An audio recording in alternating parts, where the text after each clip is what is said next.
Hello everybody, I hope you've all had a good weekend. Last episode we locked down the front sight, scope mounts, and started work on a beautiful Purdey side-by-side. This episode we focus on metal finishing, precision sanding, textures, resuming work on the Purdey, and an unexpected, very handy tool. So, let's get locked, let's get loaded, and let's get to work.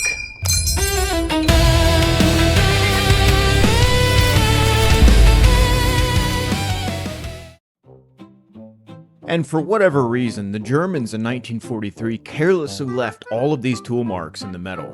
And listen, I'm not one to judge others' work, but this is just unacceptable. To leave a factory like this? Come on. What could possibly be going on to where you let this slide?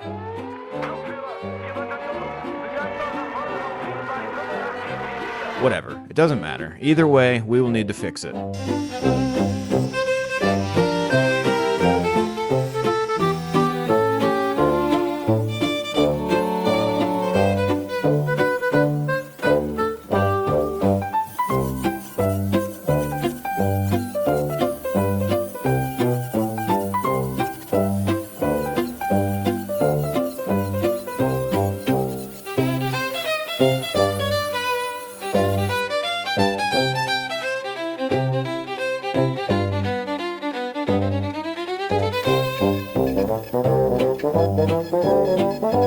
And this is going to be a rifle in the higher end, which means fortunately all of those tool marks are coming out.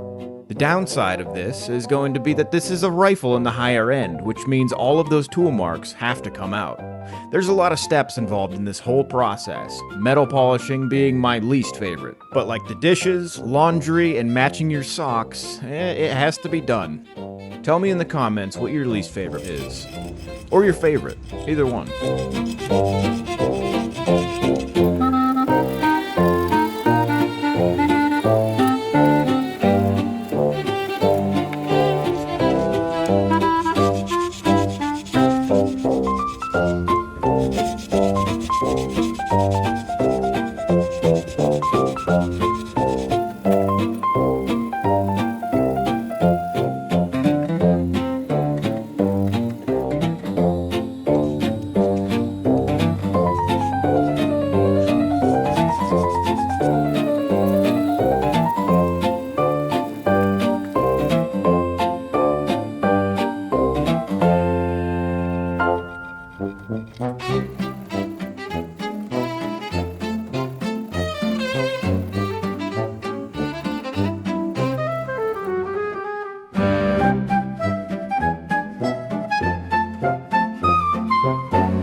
The thing about Mausers is all the curves and radii that you have to polish. These can be such a pain, but there's a common item that is perfect for this and so many other applications. Chopsticks. Yes, chopsticks. They're plentiful, easy to acquire, and there's so many uses for them. The Chinese start sweating when they see me coming. I'd be grabbing handfuls of these things when all I ordered was just soup. I use these for sanding, applying epoxy, filling screw holes, making splinters for inletting. There's a whole episode I could do on these chopsticks. But next time you're getting your wontons or whatever, grab a bunch of these.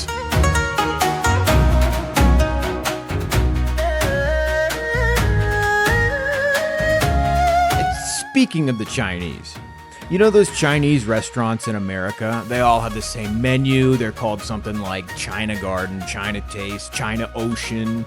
Usually it's a rundown place. You know what I'm talking about. In every one of those restaurants, they have these giant murals. It's like a waterfall or a cherry blossom, and they're heavy things with lights in them. They're like 97 feet long. You know what I'm talking about. Where do those come from? You're telling me that each of these little places has a light-up picture budget? I don't think so. There's something they're not telling us. Is there just a warehouse of these things somewhere?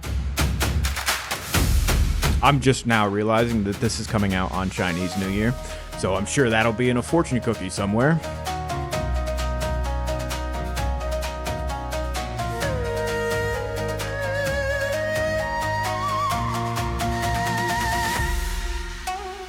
All right, that's enough of that music.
And guys, thank you so much for putting all your answers in 1, 2, 3 order. It made everything so much easier for me. Thank you. Ein Bier im Laden, ein kühler Traum. Zwischen Regalen, da find ich Raum. Die Flaschen glitzern wie Sternenlicht. Die Kasse piept, das Glück zerbricht nicht. Shop-Beers, Prost, mein Freund. Ein Schluck, ein Lachen, wir sind vereint. Shop-Beers, das Leben so fein. Mit einem Krug voll Glück im Sonnenschein.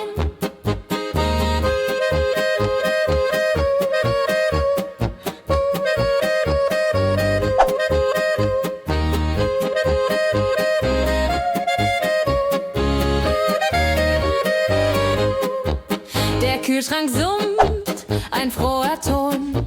Ich greif zur Dose, das ist mein Lohn. Der Laden duftet nach Malz und Korn. Hier wird der Durst des Lebens geboren. Shop-Beers, Prost, mein Freund. Ein Schluck, ein Lachen, wir sind vereint. Shop-Beers. On this day in the late 1900s, a gunmaker had sought out to create the world's most ideal work of art. A piece that was designed to the utmost of perfection, something that the world would look at and immediately recognize its beauty and elegance. Shortly after that gunmaker got to work, the first draft came rolling out of the factory, kicking and screaming. That's right, it's me! So do me a favor and go join the Patreon and help me keep this channel going. Now, let's get back to work. Last week we sanded this Purdey stock. This week we continue. Something I like to do when sanding is sand in different directions per grit. One goes this way, the next goes that way, etc. This makes it easier to see scratches from previous grits. And I just want to say, you need to stick around until I put the oil on this stock, because, wow.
And while our first coat soaks in, let's get back to stippling the 9.3 Mauser.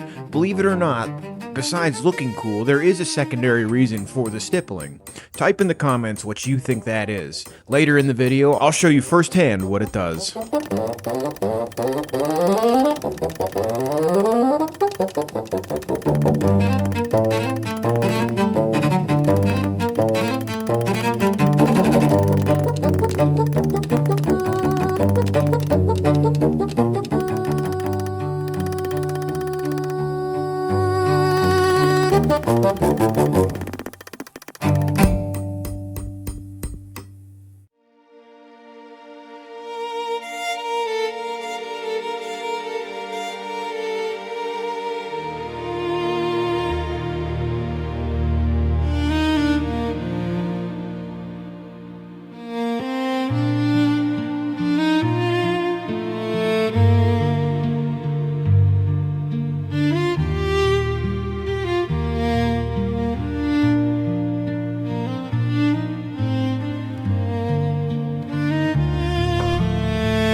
And the reason for the stippling is actually anti-glare. You can see I have that giant reflection, and as I turn it, it gets broken up by all that texture. See that? So while it does look cool, it also has a really nice purpose.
Guys, thanks for watching. If you like this channel, let me know in the comments and make sure you press the like button. And if you want to help this channel grow, join my Patreon. Thank you, everyone. See you Tuesday.